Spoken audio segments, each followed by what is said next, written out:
सरकार ने तय किया है कि जो मदरसे हैं वो नए शेड्यूल के हिसाब से चलेंगे। सुबह 9 बजे शुरू होंगे और शाम 3 बजे तक पढ़ाई होगी। लेकिन इस नए शेड्यूल का कई जगह विरोध भी होने लगा है। हम इस वक्त मौजूद हैं दारुल उलूम फरंगी महल।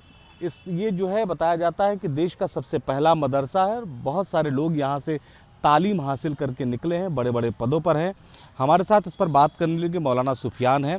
जो नया शेड्यूल आया है सरकार की तरफ से, आखिर उसका विरोध क्यों? ये तो कहा जा रहा है कि अब वक्त बदल रहा है, समय बदल रहा है, ठंडक का मौसम आ रहा है, तो बच्चों की सहूलियत के लिए पूरा नया शेड्यूल बनाया गया है। देखिए, सबसे पहली बात तो यह है कि विरोध अगर सिर्फ विरोध के लिए किया जाए तो वो मेरे हिसाब से सही नहीं होता है। लेकिन ये जो एतराज़ है, ये एतराज़ भी है और एक गुजारिश भी है हुकूमत उत्तर प्रदेश से और मदरसा बोर्ड से भी। ये बात सबको पता है कि मदरसे का निज़ाम एक तालीमी निज़ाम है और उसमें बुनियादी मकसद वहाँ पर दीनी तालीम को फ़रोग़ देना होता है। अब ज़ाहिर है कि जो दुश्वारियाँ हमारे सामने हैं, उसमें सबसे बड़ी दुश्वारी ये है कि जो मदरसे का जो टाइम टेबल 9 बजे से 3 बजे तक किया गया है, उसमें जो 1 से 2 बजे का वक्त है वो ख़ास तौर पर ज़ोहर की नमाज़ के लिए होता है। अब मदरसों में पढ़ने वाले छात्र हों या मदरसों में पढ़ाने वाले असातिज़ा हों, टीचर्स हों, उनके लिए सबसे बड़ी दुश्वारी और दिक्कत ये है कि वो किसी न किसी मस्जिद में या तो इमामत करते हैं या तो किसी न किसी मस्जिद में इमाम की हैसियत से वो अपने फ़राइज़ को अंजाम दे रहे हैं। अब दिक्कत ये आती है कि जो बच्चा फ़ाइनेंशियली सपोर्ट के लिए कहीं इमामत करता है और उसकी कुछ आमदनी का ज़रिया भी होता है और उसी आमदनी के ज़रिए से कहीं न कहीं वो अपनी तालीम को भी पूरा करता है।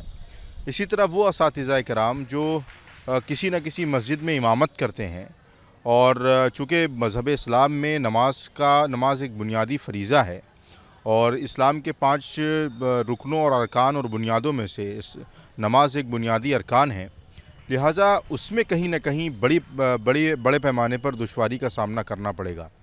इसीलिए जो 1 से 2 बजे का वक्त है उसमें ये तमाम चीज़ें आएंगी कि या तो वो तालिब इल्म, वो स्टूडेंट्स माली तंगी की बुनियाद पर मदरसा छोड़ेगा या फिर वो मस्जिद में इमामत करेगा। दोनों में से कोई एक ऑप्शन उसको चुनना पड़ेगा, उसकी ज़िंदगी में ये दुश्वारी सामने आएगी। दूसरी बात देखिए, सबसे अहम यह है कि सबको पता है कि ज़ोहर की नमाज़ के बाद फिर असर की नमाज़ होती है और जैसा आपने ज़िक्र किया कि सर्दियों का वक्त आ रहा है, तो सर्दियों के वक्त में असर की जो अज़ान और जमात का वक्त जो होता है 3:45 से 4 के बीच में होता है। हमारे उत्तर प्रदेश के अंदर तकरीबन तमाम ज़िलों में 4 बजे जमात सर्दियों में असर की अदा की जाती है। अब 3 बजे छुट्टी होने के बाद वो बच्चा ज़ाहिर है कि खाना भी खाएगा, फिर वो सुबह फजर से पहले जब उसको हाफ़ज़े के लिए जगाया जाता है, फिर वो हाफ़ज़े के लिए उठेगा भी।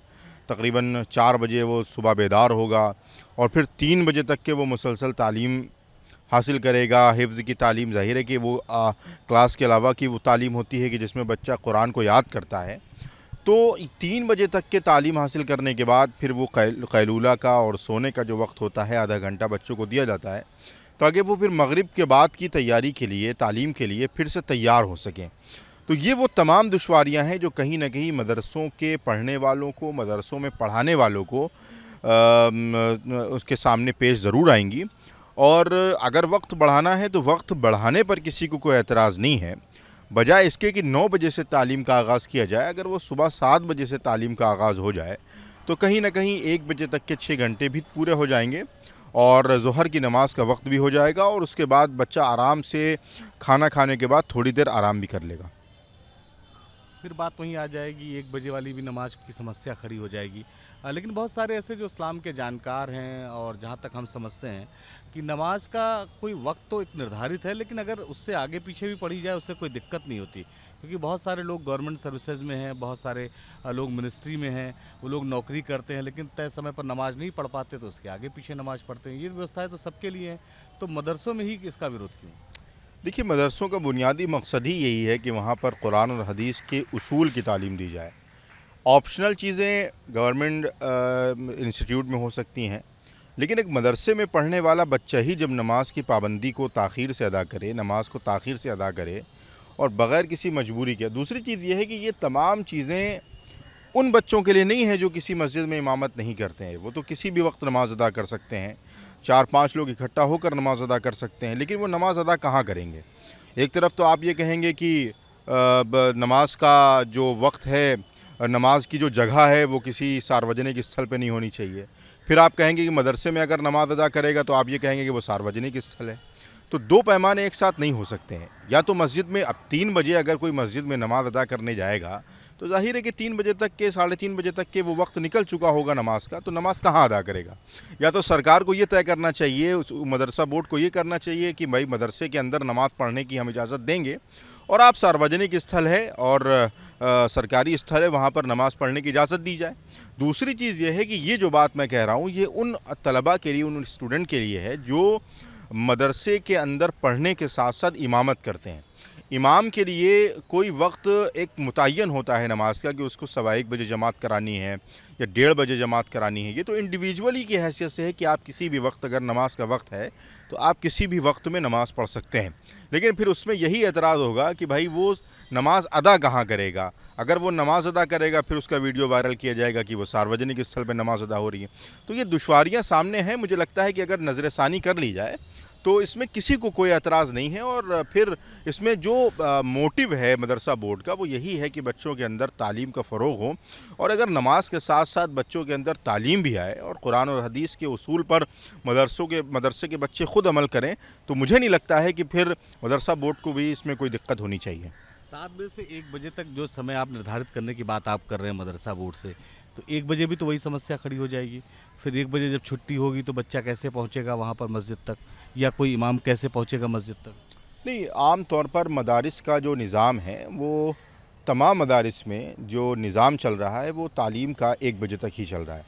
और जो बच्चे मदरसों के अंदर तालीम हासिल करते हैं वो वही बच्चे होते हैं कि जिनके यहाँ तकरीबन 1:30 बजे या 1:45 बजे या 2 बजे जमात होती है, या जो मदरसे के करीब में रहते हैं उनके यहाँ 1:15 पे और 1:30 पे नमाज होती है।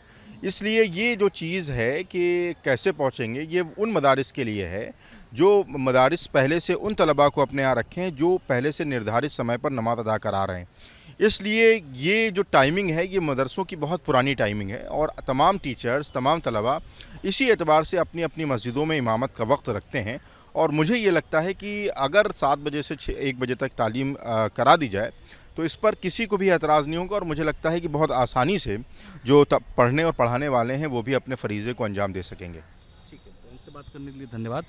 ये कहा जा रहा है कि जो टाइमिंग है अगर वो सुबह 7 बजे से लेकर 1 बजे तक कर दी जाए तो इससे किसी भी मदरसे में पढ़ने वाले छात्र को और किसी भी मस्जिद में नमाज पढ़ाने वाले मौलाना को कोई समस्या नहीं होगी। लेकिन दूसरी तरफ जो सरकार है उसका ये दावा है कि बेहतर शिक्षा मदरसे में मिल सके, इसको लेकर वो ये नई पॉलिसी ला रहा है। कम से कम ठंडक के वक्त जब बहुत ठंड पड़ती है और बच्चे को स्कूल में जाने में समस्या होती है, तो वो अगर 9 बजे से अगर उसकी 3 बजे तक अगर उसकी जो है शिक्षा होगी, उसका जो क्लास है वो चलेगी, तो उसे कोई असुविधा नहीं होगी। हालांकि अभी कल से इसे लागू किया जाना है, तो कल इस पर क्या नई प्रतिक्रिया होगी ये देखना होगा।